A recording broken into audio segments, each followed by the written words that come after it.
e shkurta ka ngecur që në fillim të atij spektakli, pasi që hyri, le të themi fuqishëm, me disa deklarata, me disa ngjarje që ajo i solli apo momente që edhe kanë bërë bujë edhe jashtë, po duket se po merret shumë me ngjarje që nuk është se i takojnë edhe aq dhe nuk janë të rëndësishme për publikun. Do të thotë janë gjëra të përsëritura nga ana e shkurtës, nuk është se po bën ndonjë lojë që ndoshta mund edhe të komentohet jashtë, dhe se deri më tani më duket që është përqendron në të njëjtin ditë, pra në të njëjtën kohë, kur edhe ka hyrë me të njëjta gjëra, pa sjellë ndonjë gjë të re apo pa krijuar dinamika të reja. Thjesht kjo loja e shkurtës deri tani nuk duket edhe aq interesante, apo se do t'i ofronte diçka më shumë publikut. Po, pse Exon mendon që shkurta nëse vazhdon kështu nuk do t'i ofroj diçka publikut ose aktualisht nuk është që po i ofron diçka publikut? Sepse e pam që u kritikua dhe nga opinionistët, po pam edhe reagimin e shkurtës që i kundërshtoi opinionistët.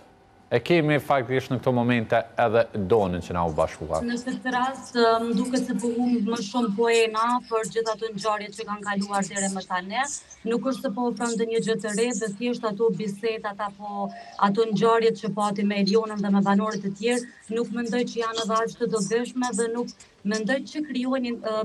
që prodhojnë pra ngjarje interesante për të marrë vëmendjen e publikut. Kështu që deri në këtë pikë nuk më duket se po bën ndonjë lojë. Doni, se ke pa mbrëm spektakl, jemi duke diskutuar një herë për shkurtën që faktikisht edhe u kritikua nga opinionistët, u kritikua nga të gjithë, sidomos për qasjen e saj ndaj Elionës. Mendon që shkurta është duke pas strategji këtë sulmin e vazhdueshëm ndaj Elionës, po e favorizon një gjë e tillë shkurtën apo po e dëmton? Unë mendoj që shkurtja është një lojtare shumë e fortë, këtë kanë kuptuar edhe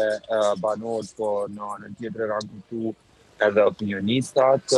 Po mendoj që sulmi edhe kritika ndaj saj na vjen për shkak që është një lojtare e fortë, sepse të sjell dinamika, pavarësisht faktit që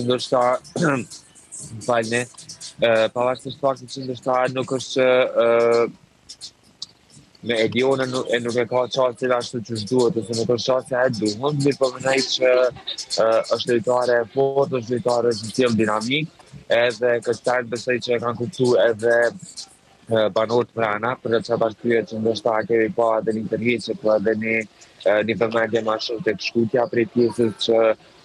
ka qëndruar disa ditë në shtëpinë kapsul, dhe pasi është kthy e kanë marrë vesh që ka qenë më votuara e publikut. E kanë pa edhe e kanë dinë nështë një lloj frike prej shkurtës, sepse